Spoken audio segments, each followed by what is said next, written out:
Hello everyone, সবাই কেমন আছো? আশা করি সবাই খুব ভালো আছো, আর আমিও খুব খুব ভালো আছি। এটা আমাদের দ্বিতীয় দিন বেনারসেতে। আর বেনারসের ব্লগগুলো কেমন লাগছে অতি অবশ্যই আমাকে কমেন্ট করে জানাবেন।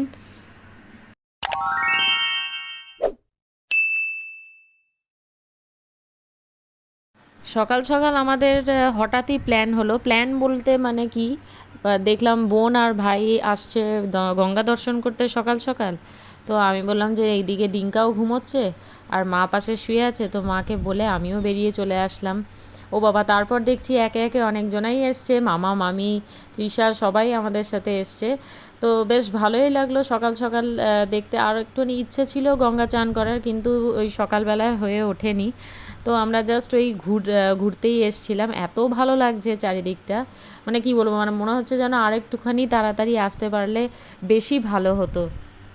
হোটেলেতে বাকি সবাই ছিল, কিন্তু যখন আমরা ফেরত গেছি তখন সবাই বলছে যে আমাদেরও ইচ্ছে ছিল যে সকালবেলাতে যাই গঙ্গার ঘাটে। কার না ভালো লাগে, এটা তো ব্যাপারই। তো এখন আমার মা আসতে পারেনি ডিঙ্কার জন্যে, আর আমার শ্বশুরমশাইয়েরও খুব আসার ইচ্ছে ছিল, কিন্তু বলা হয়নি, ইনফর্ম করিনি।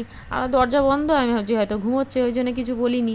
তারপর গিয়ে শুনছি যে না, ওনারও খুব আসার ইচ্ছে ছিল। হবে না, এটাও তো তোর, এটাও আমার।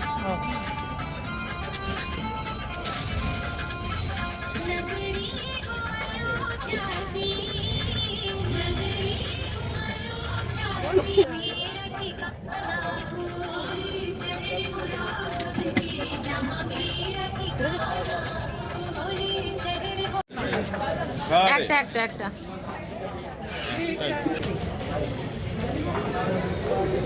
চলে এসেছি সকাল সকাল চা খেতে।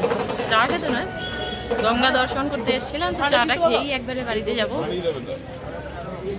এখানে বাচ্চাগুলো যেহেতু ঘর মানে রুমেতেই রান্না করছিলাম, তো ওদের জন্য কিছু সবজি নিয়ে নিয়েছি। উফ, পরিবেশটা মানে এত ভালো, এত ভালো বলে প্রকাশ করতে পারবো না। চারিদিকে সকাল হতে না হতেই ঠাকুরের গান চলছে, সবার মুখে ঠাকুরের গান, চারিদিকে পুজো হচ্ছে। এত ভালো দেখতে লাগছে, এত ভালো।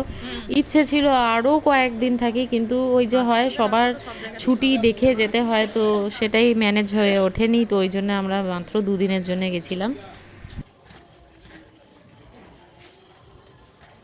এগুলো গলিগুলোই হচ্ছে ফেমাস গলি।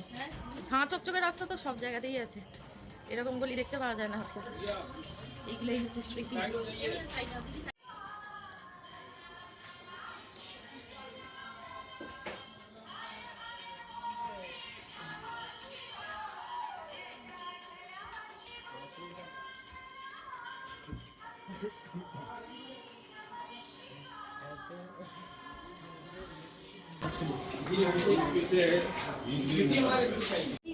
এ ভাই ভাই ভাই ভাই, এই যে সবাই খেতে বসেছে, দেখো যে ডিঙ্কা, আর ওইখানে বসেছে অর্ণা।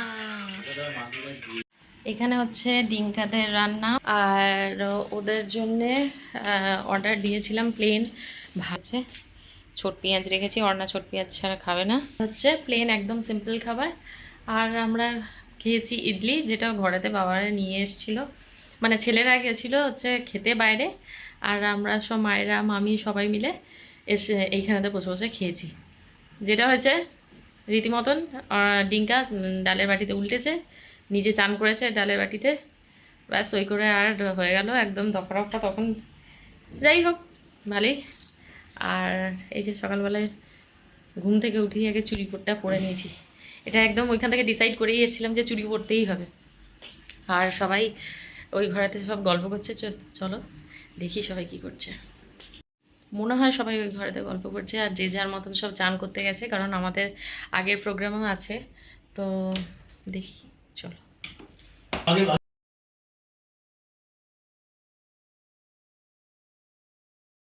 শিবাজিকে আমরা খুবই মিস করছিলাম, শিবাজি থাকলে আমরা আরও বেশি মজা করতে পারতাম। তো যাই হোক, ইচ্ছে তো আছে যে আর একবার একটা প্ল্যান করব এইখানে আসবারই। ওর খুবই ইচ্ছা ছিল এখানে আসার। আমরা যখন প্ল্যান করি তো ওই আমাদেরকে বলেছিল যে না তোমরা এখন চলে যাও, আমি যতক্ষণে যাব তখন অনেক বেশি গরম পড়বে আর বাচ্চাগুলোর খুব কষ্ট হবে। তো ওই জন্যই আমরা চলে এসেছিলাম। আর সত্যিই খুব ভালো টাইমে আমরা ঘুরে এসেছি, কারণ ও আসার পর আমরা এখানে আসলে গরমে আমরা পুরো সেদ্ধ হয়ে যেতাম। তো এইখানে আমরা তাড়াতাড়ি খাওয়া দাওয়া করে বেরিয়ে পড়েছিলাম সাইট সিনেতে।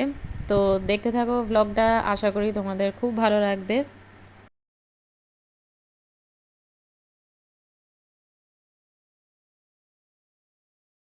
পৌঁছে গেছি আমরা, আর এখানেতে ওয়েট করছি বাকি সবার। আর কি বিভৎস গরম, মানে কি বলবো, মানে চিন্তার বাইরে। তো আমরা সেই খুঁজছি যে লস্যি এখানেতে কোথায় পাওয়া যায়, আমরা একটুখানি তাহলে লস্যি খাই। আর বলতে না বলতে পেয়েও গেছি।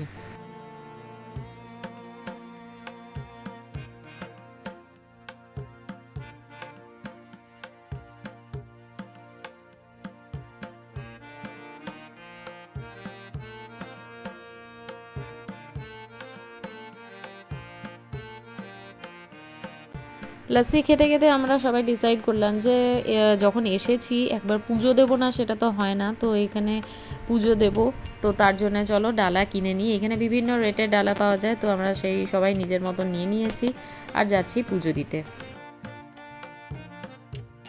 আমাদের খুব ভালো করে মন্দির দর্শন হয়েছে, পুজো দিয়েছি, কিন্তু ভেতরে যেহেতু ক্যামেরা অ্যালাউড ছিল না, ওই জন্য ক্যামেরা আমি কিছুই মানে ভিডিও ক্যাপচার করতে পারিনি। আর ডিঙ্কা করছিল বিভৎস বদমাইশি, লিটারালি ভয় লাগছিল যে কোথাও মাথা না ফাটিয়ে ফেলে। এখানে তো কোথাও ডাক্তার ঠাক্তার কোথাও চিনি না, কিছু জানি না, বিপদ ঘটিয়ে দেবে। ওই জন্য মানে আর ফোন থেকে ব্যাগ, মানে কি বলবো, ফোন থেকে নয়, উল্টোপাল্টা বলছি, ব্যাগ থেকে ফোন বেরই করিনি। আজকে আমরা একজন মহান ড্রাইভারকেও পেয়েছিলাম যে প্রচুর টাইমটাকে কিল করেছে, আননেসেসারি, আমাদেরকে ঠিকভাবে ঘোরায়নি, আমরা অনেক জায়গায় যেতেও পারিনি। তো যাই হোক, আজকের ব্লগটা এইটুকুনি।